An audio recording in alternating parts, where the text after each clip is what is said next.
جدير مديحي عالم العصر قائد وبدر ظلام الجهل للجهل طارد أرى مركبي نحوك طرف البلاغة الذي شأوه في درك وصفك جائد قدي مركبا حتما فيوضات ربنا إذا جف عقلي أو إن الفكر جامد.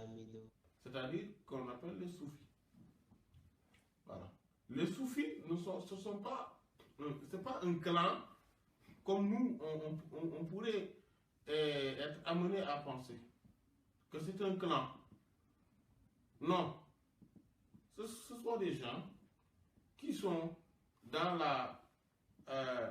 dans la loi, dans la charia, ils le mettent en pratique. Et comme le prophète sallallahu alayhi wa sallam a dit, lorsqu'il fut interrogé par Sayyidina Jibril alayhi salam au sujet de la perfection et de l'excellence qui est l'ihsan, il a dit an ta'budallaha ka'annaka tarahu fa in lam takun tarahu fa innahu yarak. Et ça c'est la base même de la perfection de cette excellence qui est l'ihsan et qui est en réalité le soufisme. C'est quoi? C'est quoi? C'est que tu adores Allah subhanahu wa ta'ala comme si tu le voyais. Tout en sachant que toi, si tu ne le vois pas, lui te voit. Et c'est tout.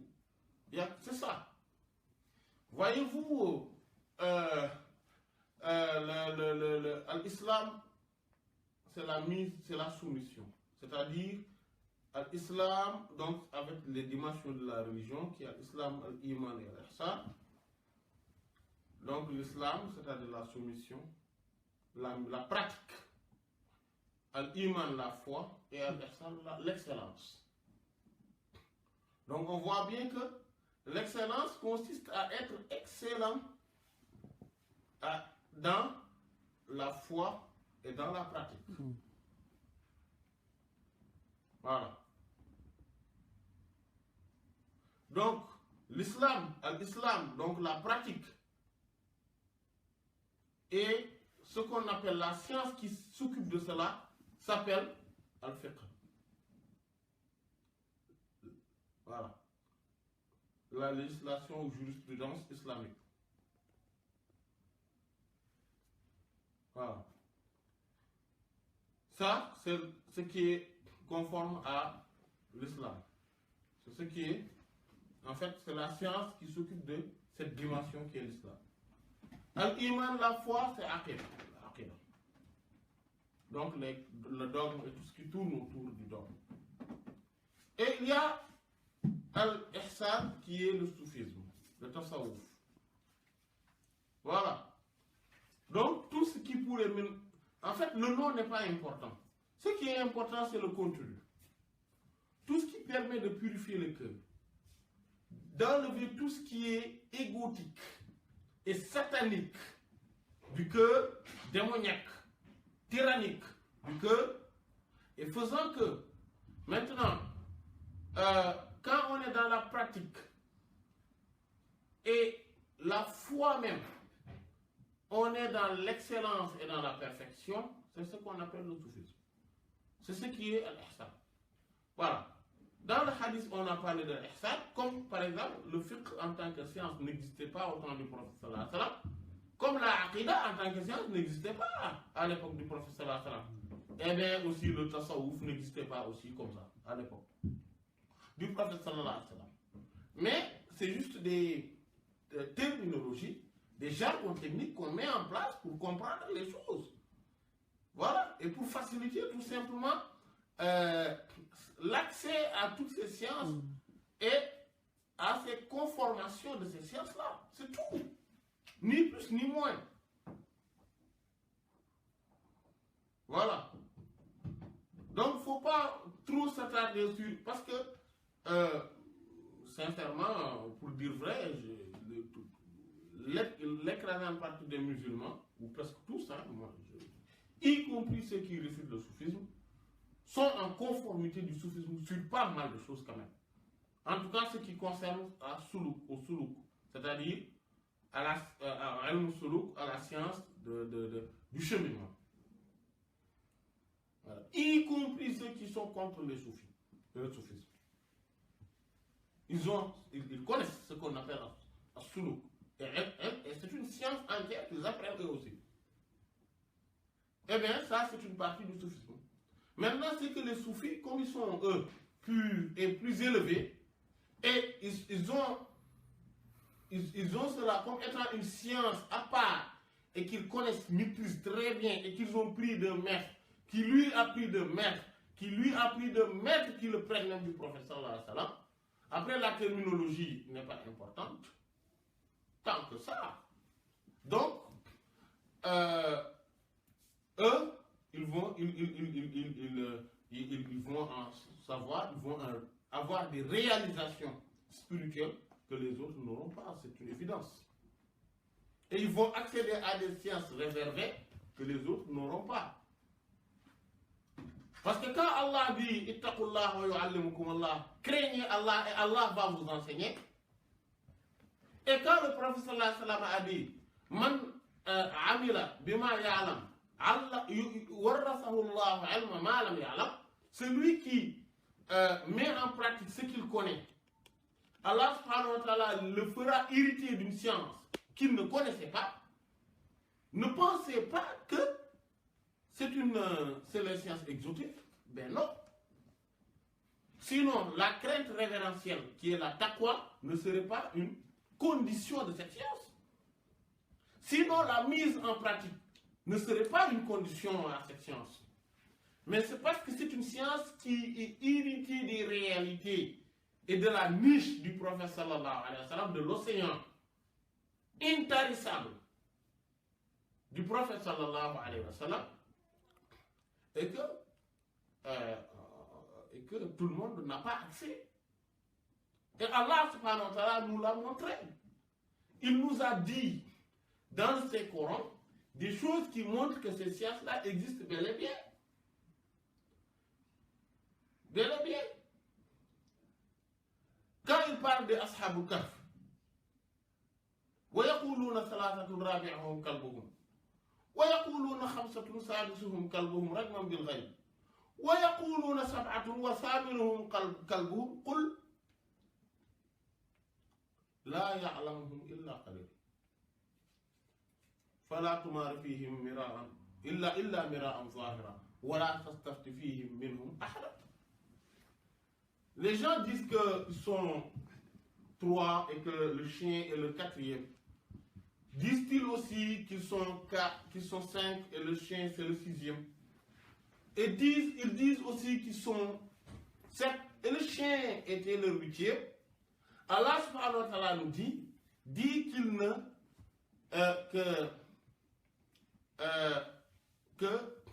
ce sont des gens, ce nombre-là, peu de gens le connaissent.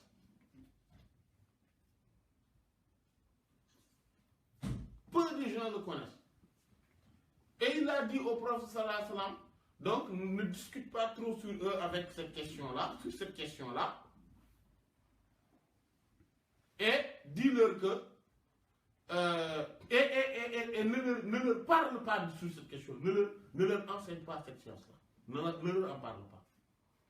Et pourtant, Sayyidina Abdullah ibn Abbas radiyallahu ta'ala m'a dit que moi je fais partie de ceux qui sont vraiment peu parmi ceux qui, c'est peu de gens-là qui connaissent le nombre, c'est leur nombre, mais moi j'en fais partie d'eux. Ce qui montre, et ça c'est un texte coranique, qui montre donc que c'est une science qui est réservée à peu de gens. À peu de gens. Et autre chose, et dans cette même sourate, il y a cette belle histoire de Sayyidina Khadir alayhi salam et de Sayyidina Moussa et son valet, Sayyidina Yusha ibn Nun alayhi salam. Mais voyez-vous, c'est une histoire mais extraordinaire. Et à l'issue de cette histoire, le moins qu'on puisse apprendre, c'est qu'il y a des sciences réservées. Ça bon, tous ceux qui ont... En fait, ça, on n'a même pas besoin d'être un savant ou d'être très, très intellectuel. Ou, voilà, on n'a pas besoin d'une intelligence énorme, immense, pour comprendre que, ah oui, à travers cette histoire-là, cette anecdote-là, on sait qu'il y a des gens qui sont dotés d'une science que tout le monde n'a pas. Et c'est ce que Sayyidina Khadir a vu. Dites-le. Voilà. Donc ça aussi, c'est autre, voilà, c'est autre chose, c'est une autre, voilà, c'est une autre science. Ça, une autre preuve qui nous montre que ces sciences existent bel et bien. Le fait que tout le monde, tous les musulmans sont unanimes. À ma modeste connaissance, je ne connais pas un groupe qui se réclame de l'islam et qui réfute l'existence du grand nom suprême. Bismillah al-Azam. Voilà. On connaît qu'il y a 99 noms qui sont les plus beaux noms. En fait, il n'y a pas que 99, hein. En fait, c'est 99. D'ailleurs, même dans le Coran et la Sunna, on voit qu'il y a d'autres noms qui ne font pas partie des 99, qui ne sont pas répertoriés parmi les 99. Et dans le Coran même, et dans la Sunna du prophète sallallahu même, ça on le sait. Mais on parle de 99 les plus beaux noms, et qu'il y a une infinité de noms,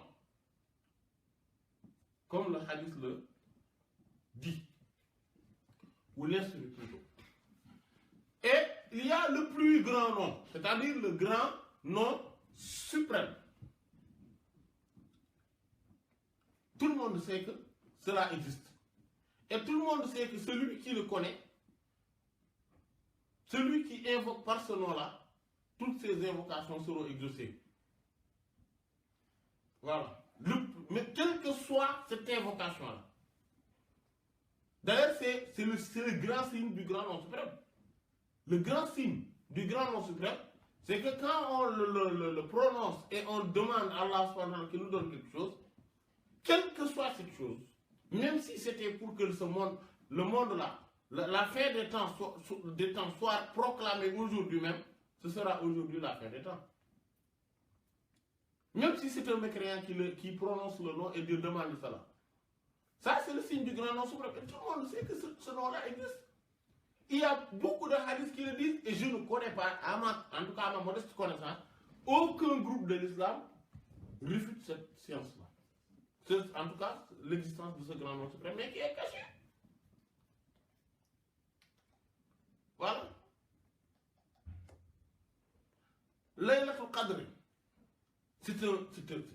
L'existence de Laylatul Qadr, mais c'est connu par tout le monde. D'ailleurs, c'est le Coran qui le dit. Et il y a même une sourate qui parle de ça de manière claire. C'est la sourate 97. Oui. Mais, et tout le monde sait que peu de gens arrivent à savoir que ce jour-là, c'est Laylatul Qadr. Et il y a beaucoup de hadiths qui parlent du signe qui montrent qu'on est Laylatul Qadr, mais peu de gens arrivent à déceler cette science. Mais c'est-à-dire que l'existence de cette science-là, des sciences réservées, ça c'est quelque chose de connu. Aussi bien dans le Coran, aussi bien dans la Sunna du prophète sallallahu alayhi wa sallam. Et que ces sciences réservées-là, on n'y accepte que quand on est dans la pureté, dans la purification. Celui qui prétend les avoir, sans cela, va sûrement voir le revers de la médaille. Celui qui essaie d'y accéder sans sa porte, sans y accéder, sans passer par... Parce que le fait que Sayyidina Khadir soit là, et qu'Allah subhanahu wa ta'ala a envoyé Sayyidina Moussa pour qu'il voit cette science-là réservée, Alors que Sayyidina Moussa est à des années-lumière plus élevées que Sayyidina Khadir. Parce que lui, c'est un prophète. Non seulement c'est un prophète, mais c'est parmi les envoyés. Mais non seulement ça, il fait partie des 25 les plus grands qui sont d'ailleurs cités dans le Coran. Mais mieux encore, il fait partie des Ulul Azm min ar-Rusul. Mieux encore, c'est le troisième homme, le troisième être, la troisième existence, la plus élevée. Depuis le début jusqu'à la fin de l'existence, c'est lui. Et malgré ça, parce qu'il n'y a que le prophète Mohammed qui est au-dessus de lui et le prophète Ibrahim. Mais après lui, et Allah l'a doté d'énormes choses. Mais malgré cela, il y a des sciences qu'il n'a pas acquises, qu'il ne connaissait pas, qui étaient réservées à Sayyidina Khadir. C'est pour ça que ces deux-là se sont rencontrés dans le conflit des deux océans. Ah oui, lui c'est un océan, Sayyidina Khadir c'est un océan, et ils se rencontrent dans le conflit des deux océans. Voilà. Mais comme c'était lui qui était venu pour apprendre, en fait, il va prendre de ce qui n'est pas de son océan. Et il va apprendre de Sayyidina Khadir. Mais le conflit des deux océans, c'est le prophète Mohammed. Sallallahu alayhi wa sallam. Oui, Majma' al-Bahrain. Oui. En fait, Majma' al-Bahrain, vous savez, son poids mystique, c'est-à-dire sa valeur numérique, en oriental, comme en occidental, c'est 454. Et en oriental, parce que la prophétie est orientale, au moment où la sainteté est occidentale. La prophétie qui est orientale, c'est ça. Donc, Muhammad Rasulullah en oriental, c'est aussi 454, c'est-à-dire le Majma' al-Bahrain, le confluent des deux océans. Voilà. C'est en occidental que c'est 694, mais en oriental, c'est 454. Et vous savez, le prophète sallallahu alayhi wa sallam, donc, voilà, celui qui est dans ce Coran, dans la Sunna, va rencontrer un des maîtres donc, qui fait partie des confluents des deux océans. Qui fait partie en tout cas des océans. Sayyidina Moussa symbolisait l'océan de la charia. Sayyidina Khadir symbolisait l'océan de la haqiqa. Mais nous, qu'est-ce qu'on nous demande? On ne nous demande pas d'être que dans cet océan ni dans l'autre. Non. Nous, on a le confluent des deux océans. Donc on doit se rassembler là-bas. Mais Sayyidina Khadir, cela ne signifie pas qu'il était que dans des choses, mais qui ne peuvent pas s'expliquer dans la charia, non. Ces deux océans se rencontrent et en réalité, celui qui voit verra qu'en réalité c'est le même océan. C'est le même océan en fait. Dans la réalité. Mais sauf que les deux revers des océans diffèrent. Si on voit cette l'eau, l'océan Pacifique, l'océan Atlantique, voilà. Si on prend par exemple la mer Rouge et l'océan, l'autre là, l'océan Pacifique, etc., l'océan Indien plutôt, si on regarde bien, tous ces océans se rencontrent. Mais en réalité, on va dire juste l'océan. Il y a la terre, les continents, il y a l'océan. Voilà. Là où deux océans se rencontrent, en fait, c'est le même océan. On a le même océan. Voilà. Mais sauf que les océans, c'est-à-dire que dans son volet extérieur, il y a un océan qui s'appelle la charia, et dans son volet intérieur, il y a un océan qui s'appelle la haqiqa. Voilà, et dans notre Islam, Iman, Ihsan, c'est Islam, Iman, Ihsan. Donc, et l'Ihsan, c'est la haqiqa, l'Islam, c'est la charia, et donc entre les deux, il y a la tariqa. C'est-à-dire la voie qui nous permet de prendre, de quitter, c'est-à-dire que quand on met en pratique la charia, on arrive à la haqiqa. C'est pour ça qu'ils sont indissociables. Indissociables. Ils sont tous indissociables. Celui qui essaie de les dissocier, c'est parce qu'il ne comprend strictement rien. Strictement rien. Il y a là une barrière, certes, qui est entre l'intérieur et l'extérieur d'un être humain, ou l'intérieur et l'extérieur d'un habit.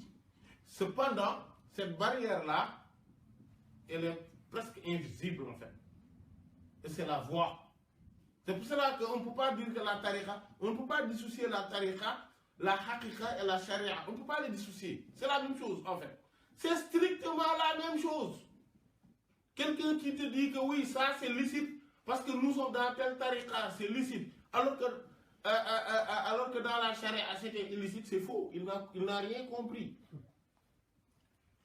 Celui qui dit que dans le tasawwuf ça c'est permis, mais sauf qu'en fait, quand on est dans le fiqh ce n'est pas permis, c'est qu'il n'a strictement rien compris.